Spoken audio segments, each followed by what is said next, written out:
Next up, let's look at all the combo pieces, the moves you use to pick up the beginning, the moves you use to keep the juggle going, and enders, etc. As far as openers go, unique openers are generally what separates combos. The particular kind of launcher, like, oh, that's on the ground, so I have to pick them up, or that's up in the air, so you can do this, or they're really high up in the air, so you get a bigger move. So your openers are generally either a move that you need to use because of the kind of launcher that it was, or just one of your biggest damage moves that you want to get in as soon as you can. So in Lydia's case, Wolf 2 is one of those. A lot of these crumple stuns, you have time to manually do Wolf 2 and juggle from there, which is a great big damage move. 21 is pretty decent. Like, down back 2 is a fairly equivalent usage move, 7 less damage. So when you can afford to get a wolf in, that's what's cool about it. The nice thing is you have several that force you into wolf stance. Like that. That's as easy as pie. Just like that, you got wolf stance ready to go, so you just press 2. So that's why they have like a little special section in the combos. Options that let you use Wolf 2 are separate. You can get a little bit more damage by doing those, or if you don't, just regular combos work fine. The other one worth mentioning is down forward 4 to 3. This is another nice big damage move. You're generally only going to see it after like a tornado because you have the time to do it, but it does cause that like tail spin, whatever it's called.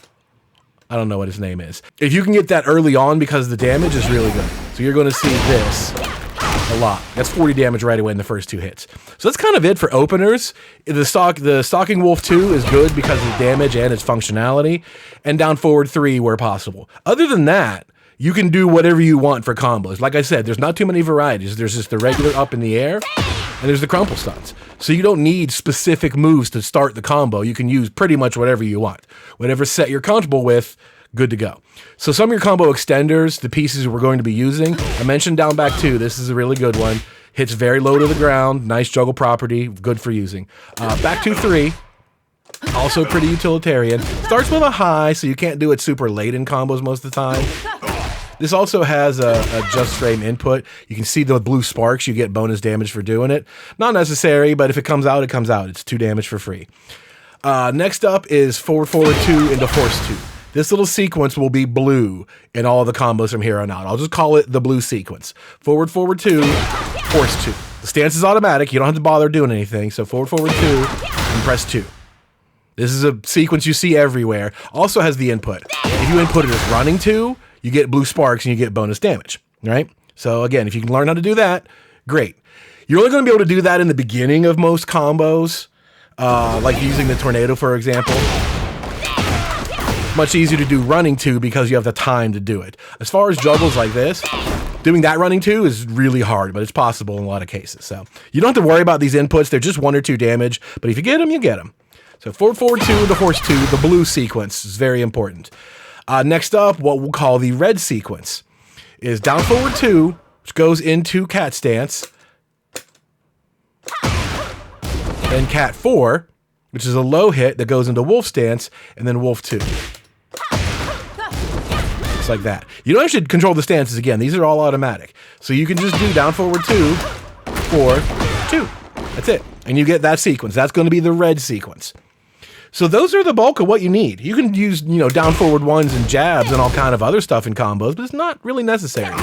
Down forward 3 might have some uses if you want to play around with variety, but other than that, those 4 that we talked about are totally reliable. You can use every combo based on those. So lastly, that leaves the tornadoes. Forward 3, 4 is a good starter one. It's not too bad. It's nice and easy to pick up and convert. Simple to remember. Like, your simple combo, 1 extender, 1 tornado, and you're done, right? That's all you really need to worry about. But we can do a little better than that. Next up is down forward 4, 2. This one gets you pretty much the same damage and 1 less hit. Down forward 4, 2 is the go-to tornado for most of these combos. Forward 3 is her single hit. You wouldn't think this launcher gives you the time, but it works. It hits pretty low to the ground, so it's fairly reliable. Forward 3 is your go-to single hit, unless you have time to do running 1, right? Running 1 is a little bit tough to work into most combos. Better at the wall. The last tornado is quarter circle 1 + 2, 2. We saw that second hit is a counter hit launcher that goes into wolf.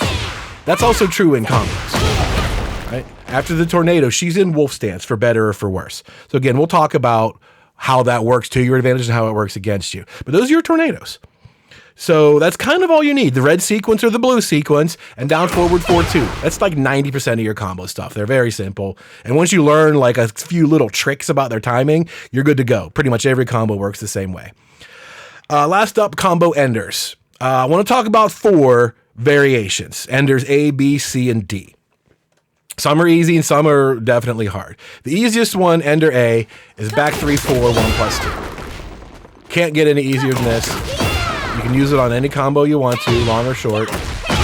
Dash up, back 3-4, 1+2. This has an input. Quarter circle 1+2 that boosts damage. You get 1 extra damage. At the end of combos, after like 6 or 7 hits, the way the scaling works is this is going to give you an extra about 13. 13 damage for this Ender, 14 if you hit the input, right?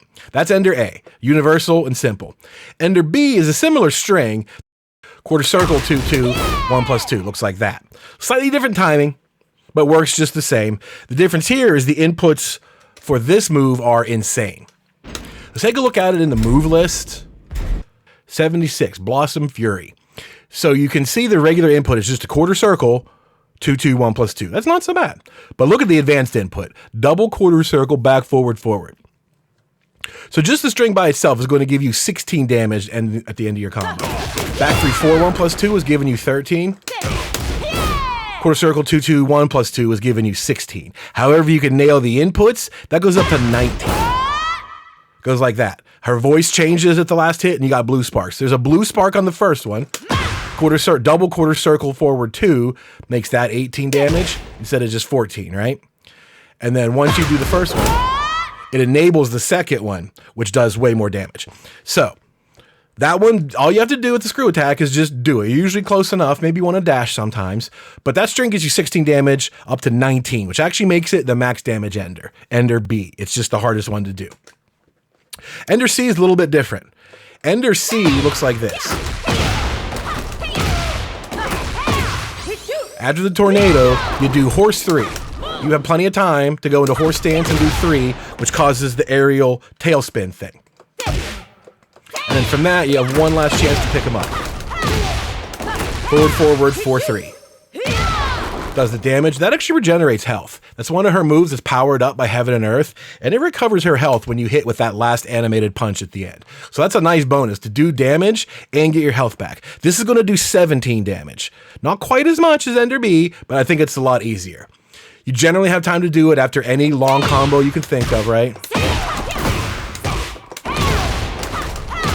Force 3, and then it misses, right? So you're going to miss this a lot when you first learn how to do it. The trick that I could tell you is to dash in super deep. It looks like you're going to be late half the time when it misses, but you're not. You're not late, you're short. So the key is that once you do horse 3, you dash up real deep. Do a forward, and kind of hold it for a second, right? Get the distance out of it.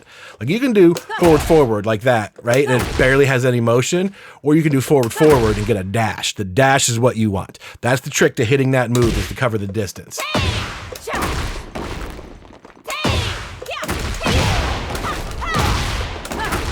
Boom, boom.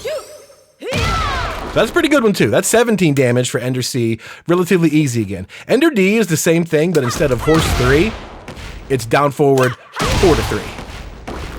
This one's a little bit faster. Right there.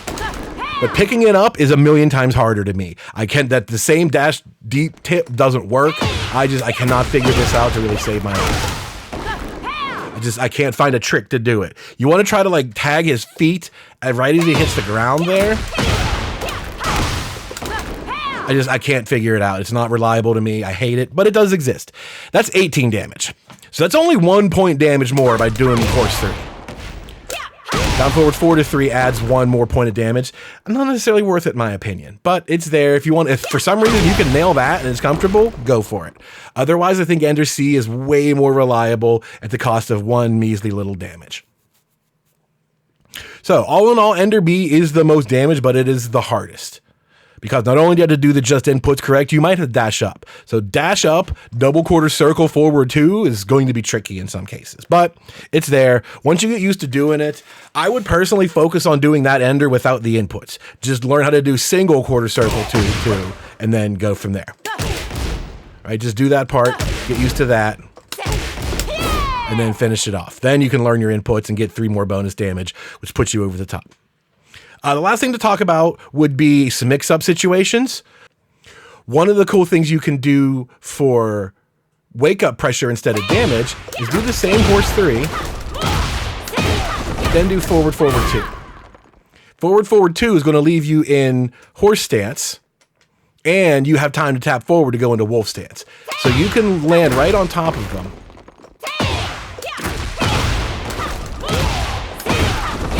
With your panther stance or your wolf stance ready to go, mid, low, oki, whatever you want, or anything you want, right? You can do lots of things there.